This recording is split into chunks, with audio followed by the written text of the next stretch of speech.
Carl Jung once wrote something that still gives psychologists chills today. The tree that reaches to heaven must have roots that go down to hell. What he meant was simple and terrifying. The deeper you fall, the higher you can rise. But here's what Jung never fully warned people about. When someone who's been to hell comes back, they don't come back the same. They come back as something the world has never seen from them before. And that transformation, it terrifies everyone who only knew the wounded version. If you've spent years being the one who absorbed everyone's pain, who stayed quiet when you should have screamed, who bent until you almost broke, then this message is for you. Because what's coming next in your life isn't just healing, it's a psychological earthquake. The people who hurt you, the ones who mistook your silence for surrender, are about to experience something Jung documented, but few people talk about: the return of the integrated shadow. And when that shadow returns with consciousness attached to it, it doesn't ask for permission anymore.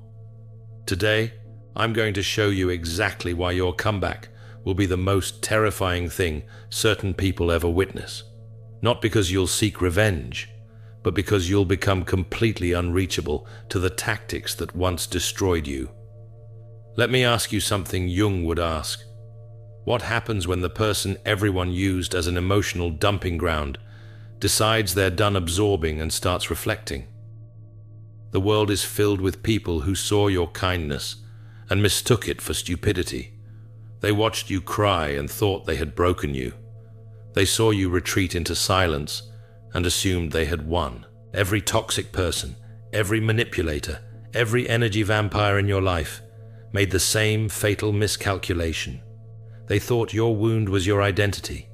They believed the hurt version of you was the real version of you. They had no idea they were watching a caterpillar and calling it weak because it couldn't fly yet. Jung spent decades studying this exact pattern.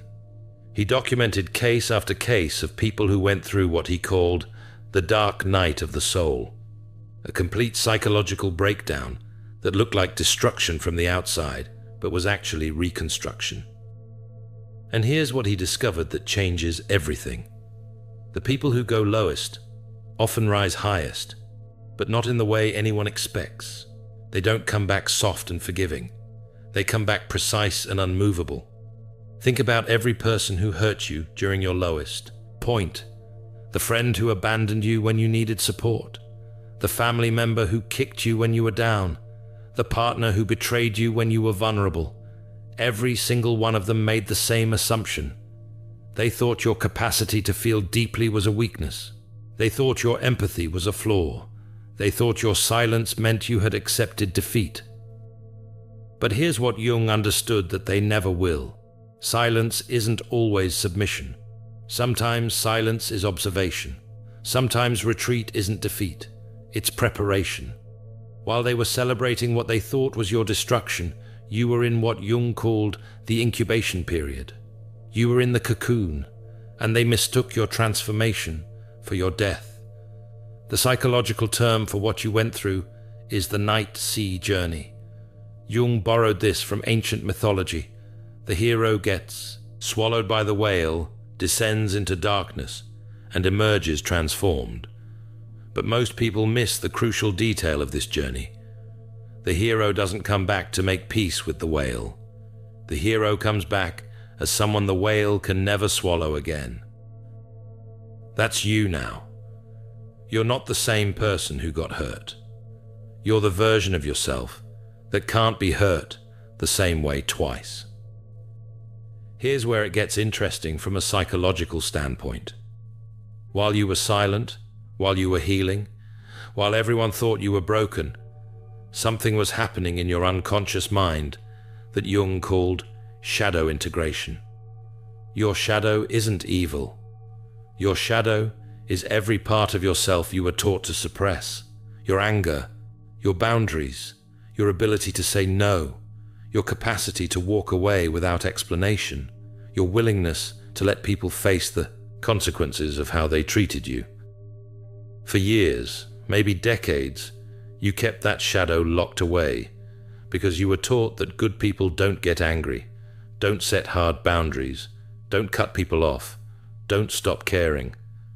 You were taught that your value came from how much you could tolerate, so you tolerated everything. You absorbed everyone's dysfunction. You made yourself smaller so others could feel bigger. You carried everyone's emotional baggage while they criticized you for moving too slowly under the weight. But something happened during your darkest period. You met your shadow, and instead of being afraid of it, instead of pushing it back down, you did something that changes everything. You integrated it. You looked at your anger and said, "You're not my enemy, you're my protection." You looked at your boundaries and said, "You're not mean, you're necessary." You looked at your capacity to cut people off and said, "You're not cold, you're wise." Jung called this integration individuation, becoming whole by accepting all parts of yourself, even the parts society told you to hide. And here's what makes this process so powerful and so terrifying to certain people. Once you integrate your shadow, you become psychologically complete. You're no longer operating from just your light side. Empaths aren't broken, they're alchemists in progress. The Alchemist's Path gives you drills, Jung-based boundaries, and 3 exclusive chapter videos to turn overwhelm into clarity. By Surreal Mind, 236-page downloadable ebook in stock. Begin now at thesurrealmind.com. Trying to be good enough for people who will never appreciate you. You're operating from your whole self, light and dark, soft and sharp, kind and unmovable. The version of you that's coming back isn't trying to prove anything. That's what makes it so powerful. The old you would have written paragraphs explaining yourself. The new you doesn't explain. The old you would have apologized for things you didn't do wrong. The new you doesn't apologize for existing. The old you needed people to understand your perspective. The new you doesn't need anyone's understanding or approval. And this is precisely why your comeback will terrify everyone who only knew the wounded you. They built their entire relationship with you on your willingness to shrink. They got comfortable with a version of you that absorbed their toxicity without reflection. They weaponized your empathy. They exploited your forgiveness. They mistook your patience for permission to treat you however they wanted. But now when they look at you, something's different. They can't quite name it, but they feel it. You're not reactive anymore, which unsettles them because they were counting on your reactions. You're not explaining yourself anymore, which frustrates them because they were counting on you defending yourself while they attacked. You're not chasing their approval anymore, which terrifies them because your need for their approval was their power over you. Jung documented this phenomenon extensively. He noticed that when someone individuates, when they become psychologically whole, they emit a different energy. It's not aggressive, it's not mean, it's just solid, unmovable. There's no cracks for manipulation to slip through anymore. There's no buttons to push because you disconnected them all. And to people who only knew how to relate to you through control, through guilt, through manipulation, this new version of you feels like a stranger they can't control, and that's what terrifies them. Let me tell you exactly what they're experiencing when they see the new you, even if they can't articulate it. They're experiencing what Jung called the mirror effect. For years, you absorbed their toxicity. You were like a sponge, soaking up their bad behavior, their projections, their dysfunction. They could be cruel to you, and you'd come back asking what you did wrong. They could betray you, and you'd forgive them before they even apologized. They could ignore your needs, and you'd convince yourself your needs weren't important. But when you integrated your shadow, when you became whole, you stopped being a sponge. You became a mirror. Now when they project their toxicity at you, it doesn't absorb into you, it reflects back at them. When they try to manipulate you, they see their manipulation attempt clearly reflected back in your calm refusal to engage. When they try to guilt you, they see their own guilt-tripping tactics exposed in your silence. When they try to gaslight you, they see their own lies revealed in your unwillingness to doubt yourself anymore. This is psychologically devastating for them because most manipulative people operate in unconsciousness. They don't think about what they're doing. They just do it automatically. But when you become a mirror, you force them to see their own behavior clearly, and most of them can't handle what they see. So they do what Jung predicted they would do. They escalate.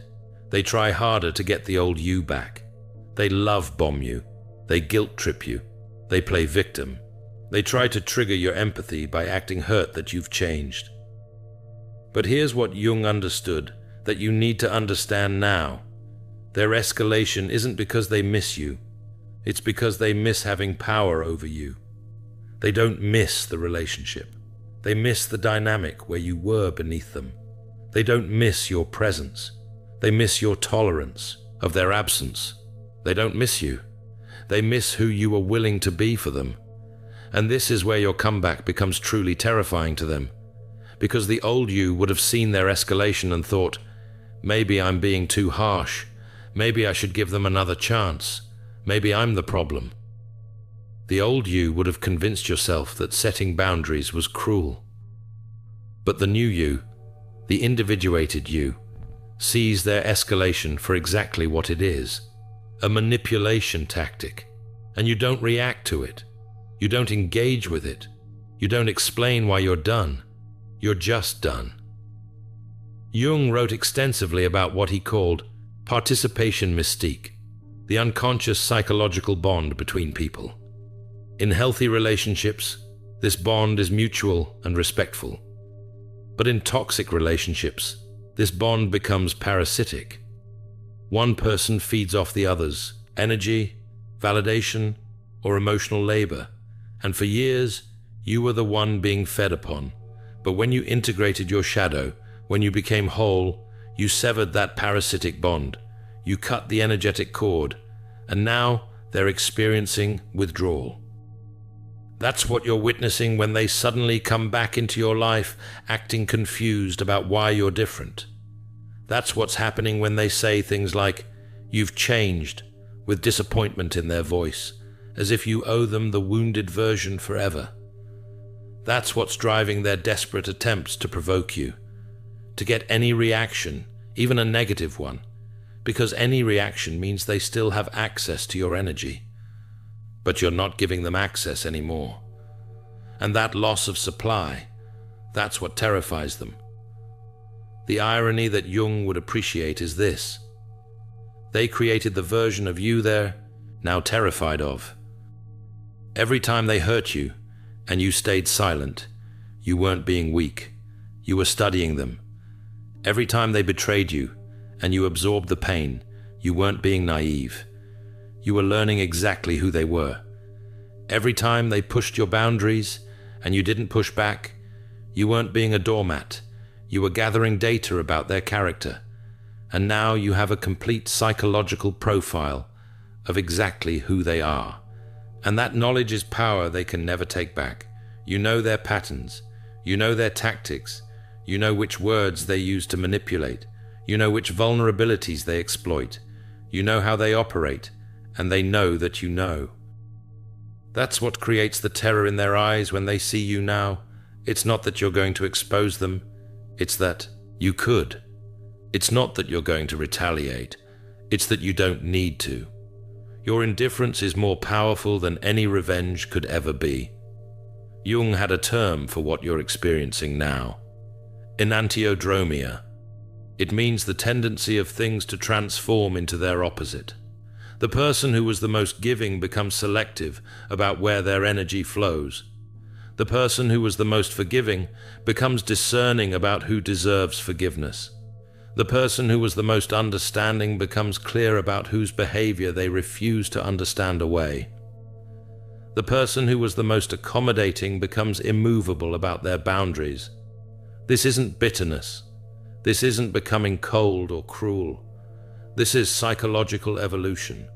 This is what happens when someone stops abandoning themselves to maintain relationships with people who abandoned them first. This is what happens when empathy gets integrated with wisdom. This is what happens when kindness gets paired with boundaries. This is what happens when you realize that the most spiritual thing you can do sometimes is to let people experience the consequences of how they treat others. Now let's talk about what happens when one of these people, someone who knew the wounded you, tries to test the new you. They can't help themselves. Their unconscious mind needs to verify whether the old dynamic still exists. So they'll try something. Maybe they'll send a message acting like nothing happened. Maybe they'll show up somewhere they know you'll be. Maybe they'll try to use guilt or create drama or activate your empathy through manipulation. And here's where everything Jung taught about individuation proves itself. The old you would have felt that familiar pull, the obligation to respond, to explain, to fix, to make peace. Your heart would have started racing. Your mind would have started rehearsing what you'd say. You would have felt guilty for having boundaries. But the new you, the individuated you feel nothing. Not anger, not sadness, not even satisfaction. Just nothing. A calm, clear, absolutely unmovable nothing. This is what Jung called being centered in the self. You're no longer reactive to their attempts at manipulation because you're no longer invested in maintaining their image of you. You're no longer explaining yourself because you're no longer seeking their understanding. You're no longer defending yourself because you're no longer on trial in their court. You've removed yourself from the entire dynamic so completely that their attempts to engage you just dissolve into the void. And when they see that, when they realize that you're truly, genuinely, completely done, that's when the terror sets in for them. Because toxic people operate on a specific psychological principle. They believe that everyone operates like they do. They believe that your kindness was strategic, that your empathy was manipulative, that your forgiveness was weak. They project their own psychology onto you. So when you cut them off, they assume you're playing a game. They think you're trying to manipulate them into chasing you. They think you're waiting for an apology so you can have power over them. But you're not playing any game. You're not waiting for anything. You're just done. And that reality, that you genuinely don't care anymore, is incomprehensible to them. They keep checking your social media, waiting for some sign that you're thinking about them. They keep asking mutual friends about you, hoping to hear that you're struggling without them. They keep creating little situations, hoping you'll react. But you don't, because you're not thinking about them at all. You're busy becoming the highest version of yourself, and they're not even a footnote in that story anymore. Jung wrote that the privilege of a lifetime is to become who you truly are. And that's exactly what's happening in your life right now. You're shedding every false identity you built to please people who were never pleased. You're releasing every trauma bond you maintained because you confused loyalty with self-abandonment. You're stepping into a version of yourself that exists independently of anyone's approval or disapproval. And that version of you, complete, integrated, whole, that's the version that terrifies everyone who knew the wounded you, because the wounded you was controllable. The healed you is sovereign. The wounded you needed external validation. The healed you generates validation internally. The wounded you was afraid of being alone. The healed you understands that being alone is better than being diminished. The wounded you thought love meant sacrifice. The healed you knows love means mutual respect, or nothing at all. This is your comeback. Not loud, not dramatic, not vengeful, just absolute, just complete, just final. You're not coming back to prove anything to anyone. You're not coming back to get closure from people who never gave you honesty. You're not coming back to make them understand what they did wrong. You're coming back to yourself. And that journey back to yourself requires leaving them behind permanently.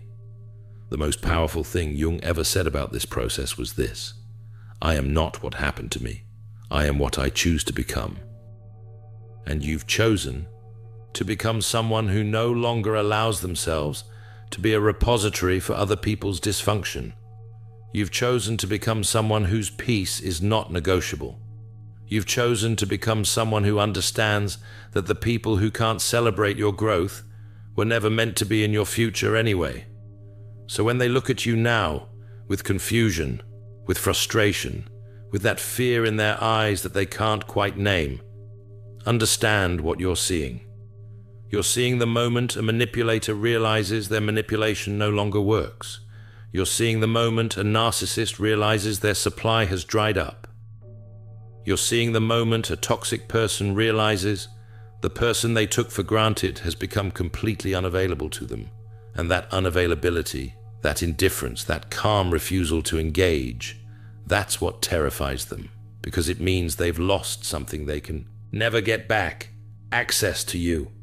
Your comeback isn't about them. It never was. Your comeback is about you reclaiming every piece of yourself you gave away, trying to maintain relationships with people who weren't maintaining you.